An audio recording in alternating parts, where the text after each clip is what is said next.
Did you ever stop to think about your typical eating pattern? When it comes to food, we all have our likes and dislikes, but for many of us, meal timing and eating patterns are routine.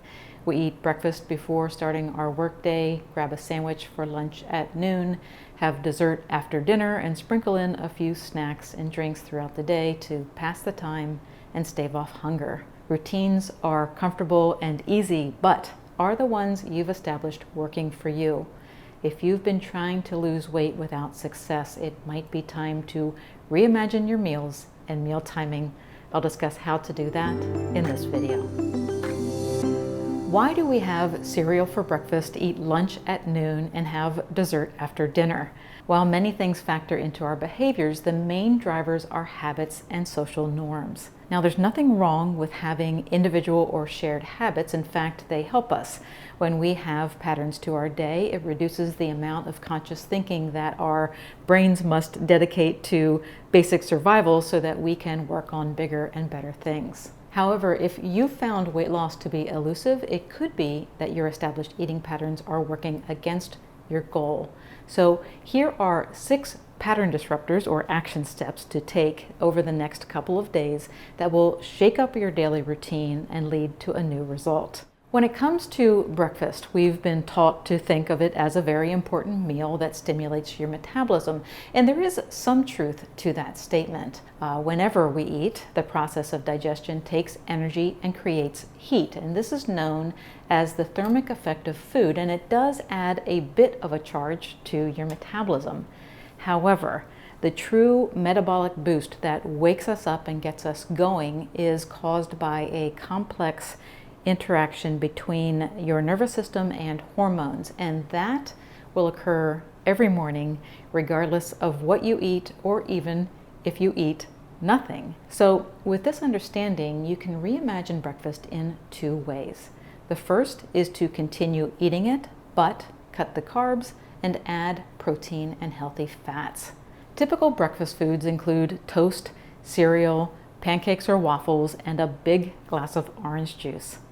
These foods are high in sugar and refined carbohydrates. When you have them first thing in the morning, they cause a spike in your blood sugar. Sugar is quick energy, so you feel an energy boost. However, your body senses danger when blood sugar rises too high, so it works fast to bring the level back down to a safe range. And the result is a blood sugar roller coaster that takes away your energy and leaves you feeling out of control of your hunger for the rest of the morning. Here's action step number 1. To program your body to lose weight, swap your typical refined carbohydrate breakfast foods for foods that contain protein and healthy fats. These nutrients digest slowly, causing a slow and steady blood sugar increase that keeps you feeling good all morning long. So tomorrow morning, start your day with a veggie omelet or eggs and bacon, or try full-fat yogurt with berries, and pay attention to how you feel throughout the morning. The second way to reimagine breakfast is to skip it and practice intermittent fasting. Intermittent fasting is not so much a diet as it is a timing strategy. In its most basic form, it requires you to do nothing more than split your day between a period of eating and not eating or fasting. Fasting is a practice that has been utilized for thousands of years for health and spiritual reasons. However, in recent years, it has gained popularity as a weight loss accelerator. In fact, I wrote a book on the topic that you can pick up through Amazon or any major book retailer. So here's action step number 2. Stop eating after dinner tonight and then push breakfast back until at least 12 hours have passed, or skip it altogether and make lunch your first meal of the day. And this leads us to another way to reimagine your meals, or should I say, how many meals you need during a day. One of the most ingrained social norms that we have is the 3-meal-a-day culture, meaning breakfast in the morning, lunch at noon, and our biggest meal, dinner, in the evening. However, if you are eating in a way that keeps your blood sugar steady and you practice intermittent fasting, you may find that you feel comfortable on 2 meals a day or even 1 meal a day. So action step number 3. Tomorrow, eat a hearty lunch and dinner and notice how you feel. You may find that you need a small snack at some point during the day, but you may also be surprised at how good you feel when your body is not using up your energy to digest food. Another hardwired habit that many of us share is noon equals lunchtime. The reality is that lunch is still lunch whether it happens at 10 a.m. or 2 p.m. However, because we've been conditioned to eat by the clock, we become like Pavlov's dogs that would salivate when they heard the dinner bell ring. So action step number 4, take time today to listen to your body and have lunch when it feels right. If you have been fasting since dinner last night, there's no problem having lunch at 10 a.m. If you're having a productive morning, stay in the flow and push lunch back to 2 in the afternoon.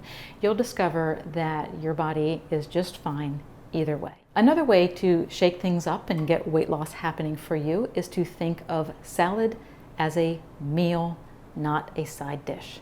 Those of you who are familiar with my 0, 1, 2, 3 strategy know that it consists of 4 daily habits that I like to say give your body no choice but to lose weight.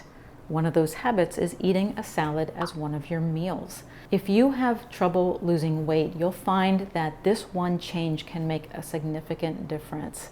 Because the salad is high in volume and fiber, it digests slowly, helping to stabilize your blood sugar. And then by adding healthy fats like raw nuts and seeds, slices of avocado, cheese, and salmon, you enhance the salad's flavor and add even more slow digesting nutrients that provide hours of energy and hunger satisfaction.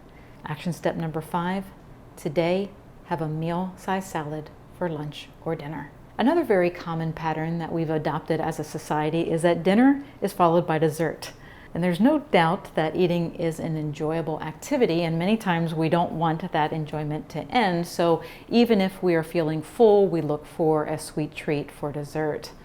The problem is that most desserts, like the 3 C's, cookies, cakes, and candies, are calorie dense and nutrient poor. Even if the dessert is packaged in a 100-calorie pack or has buzzwords on the label like all natural or reduced calorie or keto friendly, the sweetness and empty calories can be enough to stall weight loss. The reality is that you can easily give up dessert if you give your body and brain time to separate from the act of eating. We all have a primal desire to keep eating that developed back when food was hard to come by. Today, food is readily available, making it necessary to actively declare an end to our eating day. So action step number 6, tonight, fill up at dinner and skip dessert. If you have trouble doing so, use a stopper, which is an item, drink, or activity that allows you to separate from eating. A few things that work include popping a piece of sugar-free gum in your mouth or brushing your teeth after a meal. The stopper will change the taste in your mouth, making it unappealing to keep eating. The takeaway is this. If you've found it hard to lose weight, the solution can be as simple as reimagining your meals and meal timing. The 6 action steps I shared will require you to change up your routine, but the rewards will be worth the effort.